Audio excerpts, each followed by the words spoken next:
I think that I shall never see a poem lovely as a tree. Well, I'm going to begin today by talking about or making reference to something I heard somebody else say online or in a YouTube video, but I don't want to identify the person because it's not important. I realize that for some of you that just creates curiosity. You want to track it down and find out who this person was who said this. I understand that, but I'm just not going to. I'm not going to relate who this person is because I think the sentiment that he expressed, in the sentiment that he expressed, he spoke for many who call themselves black-pilled. And what he said was that the black pill has won in the manosphere. It's prevailed. It has shown itself to be the only credible philosophy or perspective, and that if you wanted hope, and this is the statement that got me. If you wanted hope, you should just get out. You should not be a part of things anymore. You should leave these black pillars alone with your annoying cries for help or cries for hope. Cries for hope. This is a cry for hope instead of a cry for help. That strikes me as kind of funny. But yeah. So I pushed stop at that point because I was sort of just following his counsel. I was my response was, okay, I do want hope, so I'm getting out. And I'm not. It's not that I'm a part of the black pill community anyway. But I'm not. I wasn't interested in hearing any more of what he had to say because he wanted to say that there was no hope. Now I want to hasten to add that when I say hope, I don't mean hope that don't worry. I don't mean this kind of retarded kind of hope of, well, I'm sure there's somebody out there for you, and you just have to try harder, or whatever. You need to smile more. You need to wear nicer clothes. Whatever. Blah blah blah. I'm with the black pillars as far as that goes, but I'm not with them on the giving up hope on everything and just wanting to be miserable forever. I just think that's a bad way to be. Now, in Dante's Inferno, Dante has a famous inscription that is posted just outside of the gates of hell, and that inscription reads, you can probably say this with me, "Abandon all hope, ye who enter here. Abandon all hope, ye who enter here." So, when you're saying you don't that you want to do without hope, hope is just a cope.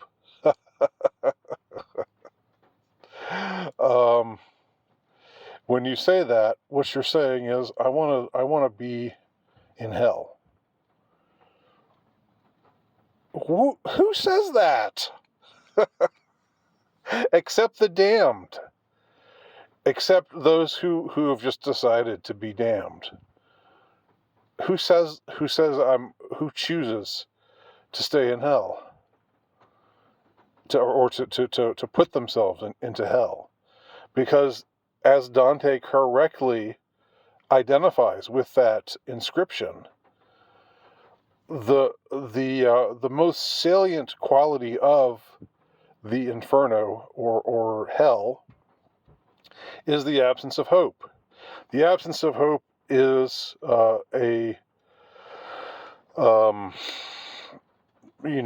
derives from the fact that the damned souls in hell, have no contact whatsoever with God, no hope of ever reaching God. God, who is the source and sustenance of man's heart.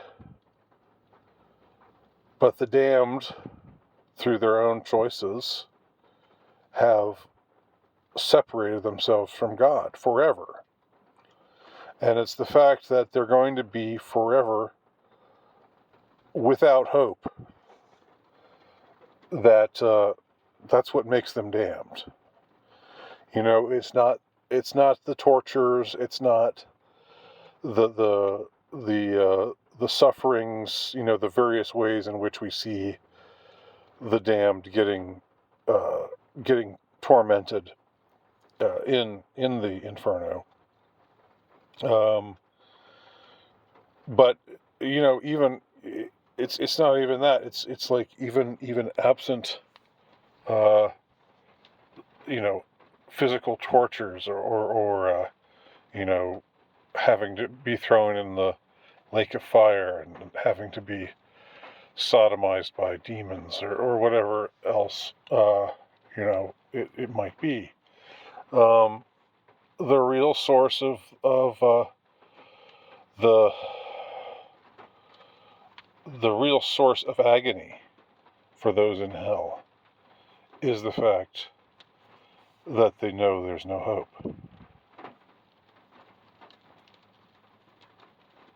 So, what do you say to somebody who just decides they're so I don't want to have any hope? If you want hope, you're not welcome in this community. Get out. Get out. We cast you out of hell. You should say thank you. Thank you. I didn't think there was any way out of here.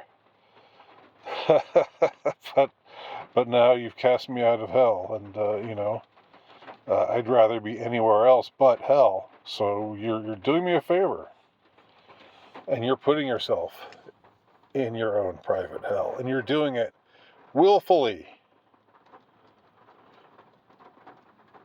You're willfully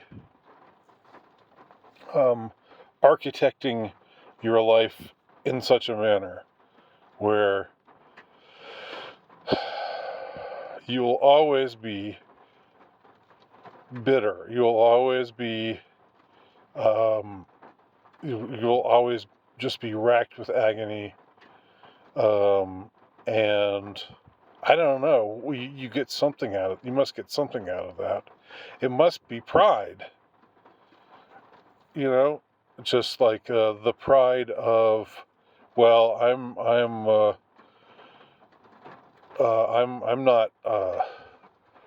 not going to be with the copers. Hope is a cope, and I don't want to be with the copers. I look down on them, and I'm above them, and so it's the sin of pride, and it's weird for the sin of pride to manifest in such a way because, you're talking about people guys specifically, who identify as the lowest of the low, who identify as society's rejects, as grotesque subhumans. And here they are manifesting pride. That goes to show you that pride is not the exclusive province of those in high places in society.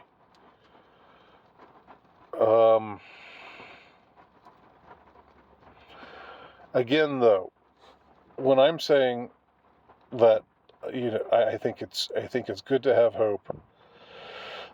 I'm not proposing Pollyannic hope. I'm not saying that you should just disregard reality, but maybe be, I don't know, maybe be humble enough to understand that reality, you don't apprehend the whole of reality.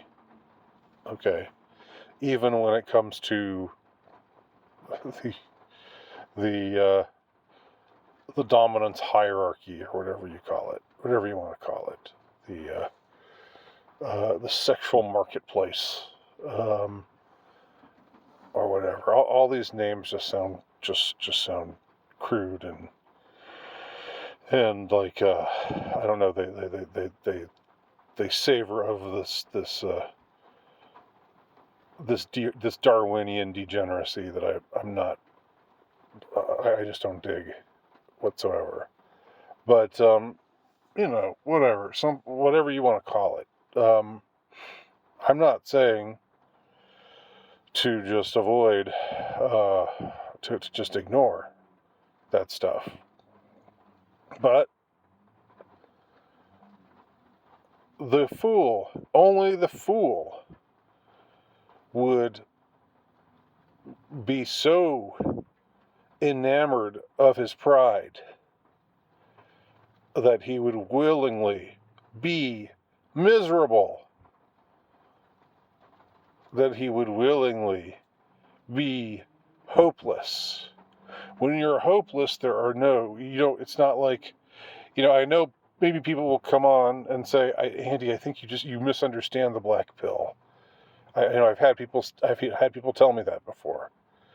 You don't understand the black pill. It's about the liberation that comes from understanding the truth of things.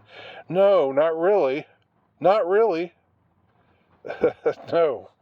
Because I've had people tell me that if I'm feeling good, if this is helping me feel better, that I should be ashamed of myself because that's just a cope. That's what that if I and that I'm not really feeling better, and that I really ought to be just in agony all of the time, right? The black pill people that I know, or that I've experienced, see stoicism as just like a cope. Everything's a cope. Everything. So you can't be stoic. You can't derive the comforts that come from the stoical. I mean, they're cold comforts, of course, but there is still something comforting in them. They say no. It's just you have to not. You can't really ever be stoic. You just have to be miserable for the rest of your life, and that's it. That's the only way to be. And really, the crabs in the bucket phenomenon happens. Like, I know it's a cliche, but it's when you have miserable people, they're all pulling each other down. The crabs that want to get out, the other crabs say, no, you have to stay in here and be miserable and get slowly boiled and tormented with the rest of us. You can't leave.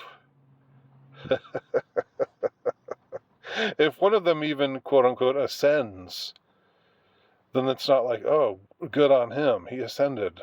It's more like, he was never one of us. Honestly, I hate to say this to you, black pill guys, because I'm sympathetic. I really am, and I'm not. It's not that I don't know where you're coming from, but it's where you're going.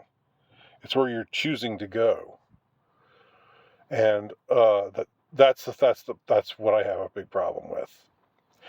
Dismiss me because I'm old and out of touch. I'm sure you'll do that, because when you're 23, you know everything. I was 23 once. I knew everything too. I was so much older then. I'm younger than that now, to quote Bob Dylan. Anyway, that's where I'll wrap this up.